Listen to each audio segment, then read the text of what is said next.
Good afternoon, everyone. I am Ryan Clifton Boland. Look, I want to get right down to the news. I'm going to read an article from Trending Politics, and it's in reference to the supply chain situation that we have here, where that a lot of this has contributed to bare cupboards and bare shelves, rather, in a lot of these grocery stores all over the country. And what I wanted to just reiterate here before I go any further is the fact that, as far as I'm concerned, this shows once again the utter failure of the Biden administration. This can be argued, but we didn't have these issues under Trump. So what I'm going to do, I'm going to read this article. It's a relatively short article. I'm going to read this article, and then when I'm finished with the article, I'm going to give you my detailed opinion on this situation. So let's begin, will we? And the title of the article is Bare Shelves, Brandon. You know, this is kind of opinionated. Bare shelves, Brandon. Major grocery store has to email customers explaining why shelves are bare.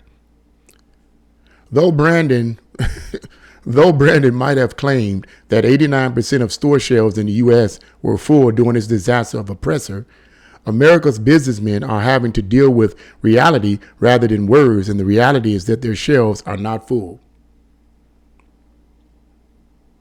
One such person is Giant Food President Ira Kress, who sent out what was surely a humiliating email to the store's shoppers, explaining that supply chain issues were making it near impossible for the store to fully restock its shelves.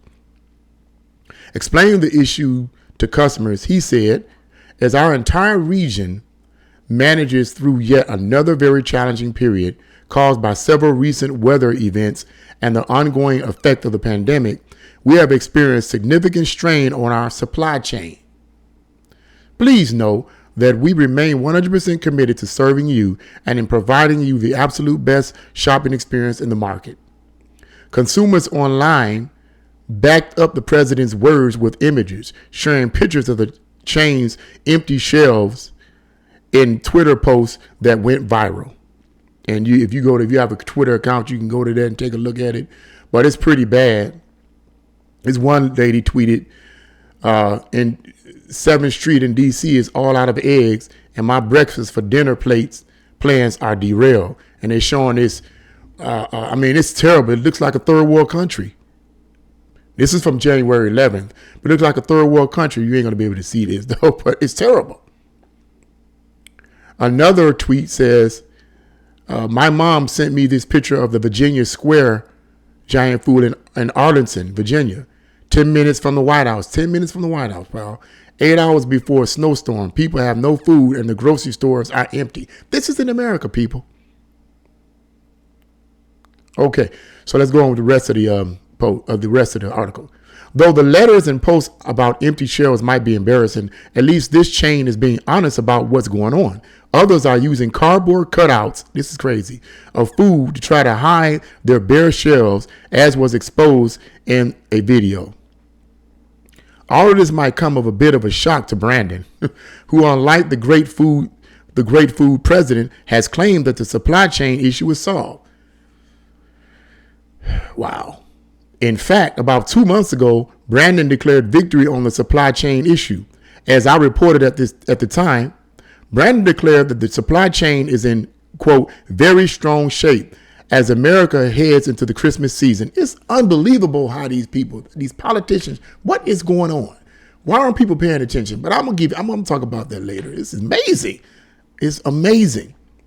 During the speech, Biden said, it's not because of luck. We averted potential crisis by figuring out what needed to get fixed, and then we brought the people together to do the hard work of fixing it. Sounds real good, doesn't it?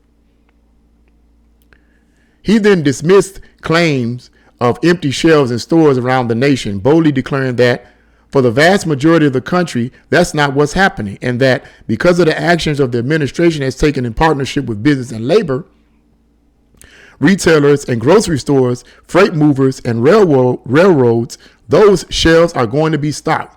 This is 2 months ago when he said this. They are going to be stocked. Really? Your prophecy haven't come to pass, bro. Similarly, during his ridiculously poor performance at his press conference, only the second of his presidency, Brandon said, Notwithstanding the recent storms that have impacted many parts of our country, the share of goods in stock at stores is 89% now, which is barely changed from the 91% before the pandemic, Biden said. I often see empty shelves being shown on television. 89% are fully, which is only a few points below what it was before the pandemic. My goodness, these people are... Whew. If only he had told the giant food president, then the store's shelves would be miraculously full. Trump, speaking of supply chain issues under Brandon, said that, quote, it wasn't even a thought. So, talking about the supply chain, it wasn't even a thought under his administration, and also said, quote, the word supply chain never really came up. It was something that we had. Nobody had any problems. These were not two words in the vocabulary. They were not in the vocabulary of the administration because everything was running like a fine-tuned machine. Amen to that. And we didn't have any problems with supply chain. They are stacked up to the sky. It is going to take a long time for them to break it up. It is very bad, very bad. It's going to take a long time to fix it, he added. While we might not have thought about the supply chain under Trump, now it's on the minds of every American thanks to bare shelves and rising prices. Thanks, Brandon. And that's the end of that article there. But he has his own little humorous way of saying that. But he states the facts. And the facts of the matter is that what kills me about this is how that Biden can say these words in these press conferences and tell the American people that shelves are full and this, that, and the other, and American people fall for it. It's like you're looking right at the bare shelves. You see the bare shelves, and yet you believe what he said. He said what he said, but I don't see it. See, this is not like faith in God. It's not like the Bible says, greater is he that's in you and he that's in the world, and it seems like nothing's going good for you. You have to claim that by faith. But see, God, I ain't trying to preach, but God can be depended on. But these politicians, particularly these liberal politicians, they can't be depended on. Okay, because he said this 2 months ago and several months ago about this problem being fixed, and it hasn't been fixed. What's interesting too about this is that I live in Cleveland, Ohio. And just recently, I've been observing this myself. I do my shopping at Walmart. Of course, we all know that Walmart has everything. Okay, and I've noticed a lot of the shelves being empty. Now, it doesn't stay that way. It's not like that every time I go grocery shopping. I go grocery shopping every Monday morning before I go to work. And it's not like that and I do that weekly. It's not like that every week. But when I do go there and I see whole shelves empty, it's hard for me to believe that people just bought up all of this stuff in one city. It's hard for me to believe that, because usually when something like that happens, it's usually when people get their food stamps. And that's usually on the first of the month. But it ain't the first of the month. And I'm seeing this type of situation every other week. Not all the time, like I said, but every other week, where whole shelves stacked, if you will, one on the other, don't have anything on it, when it normally does. So the issue isn't the pandemic. That's a bunch of bull mark. That's a bunch of cow chips. The issue is supply chain situations. And whatever the supply chain situations is, whoever is over the supply chain under the Biden administration, they need to get with it. Everything that Trump was doing that was positive, he wasn't perfect. He wasn't perfect. Obviously, he wasn't perfect. But his policies sure were helping the country.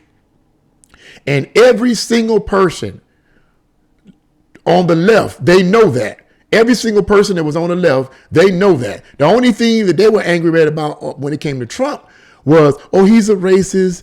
He's a homophobic. He's a Islamophobic. He's a this, he's that. All this nonsense pumped into their brain by the mainstream media. But when it came down to policies, they was living fat off his policy, but at the same time, dogging him out for lies. And now that you got a real person in office who's not doing a good job at all, now you're starting to see with your own eyes what it's really about.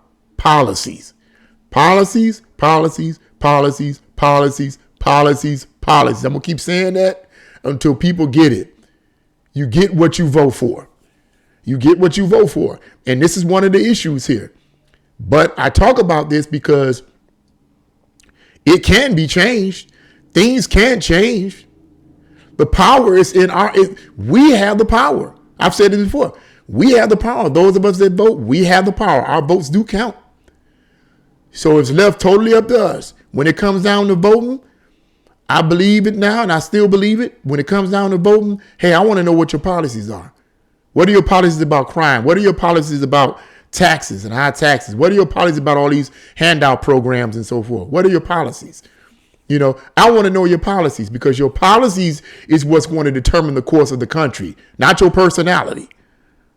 Not your personality. Not whether I like you or not. I could care less about that. What are your policies? Okay.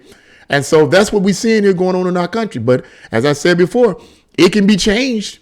It can be changed. It doesn't have to be this way. It doesn't have to be this way. We got midterm elections coming up. Once again, the Democrats are fighting and trying to claw. I was watching a few seconds of a news clip from CBS. I just saw a few seconds of them. I just switched on to it because I hardly watch them. I don't watch them anymore because they just disgust me with the lies. And what were they talking about? This was yesterday. What were they talking about? Mentioning January 6th. They're still talking about January 6th. You, oh boy, the brainwashing, the mind control, the manipulation is unbelievable. They're increasing this stuff all over because they have nothing else to go by. They have nothing else to go by. So they have to keep bringing up January 6th. My God, get over it, people. Get over it. Get over it. It's over. Move on. Come on, move on. Move on, man. It's over. Let's get down to the nudie swoop. Let's deal with this supply chain situation. Let's deal with these high taxes. Okay? Thank God that Joe mentioned thank God that the vaccine mandate has been. Thank God that Trump appointed 3 conservative Supreme Court justices that no one wants to really praise him about. But the reality is those who voted on the left for Brandon, I'm pretty sure that they're happy, because I'm pretty sure that none of them wants anyone forcing them to get anything put in their body that they don't want. They won't say anything, but the reality of the matter is you happy. Down in your spirit, you happy. Oh, I know you are. I know you are. I know you are. I know you are. It's my opinion, but I really know in my spirit that those who voted for Brandon are happy that Trump put 3 conservative judges in the Supreme Court to counter that nonsense of a vaccine mandate for 100 employees or more. Man, get out of here. You overstepping your boundary, but it's been clipped because we have sensible people now. We have people that's thinking. Enough of this communism and socialism and Marxism is going to die. It's going to die out. But I just wanted to say that. I just wanted to bring my opinions on. What do you guys think? What do you think about the supply chain situation? Now, if you're having the same experiences in your city or your state, please leave your comments in the comment section below. If you like this video, press the like button, share this video, and subscribe. God bless you all, and see you again.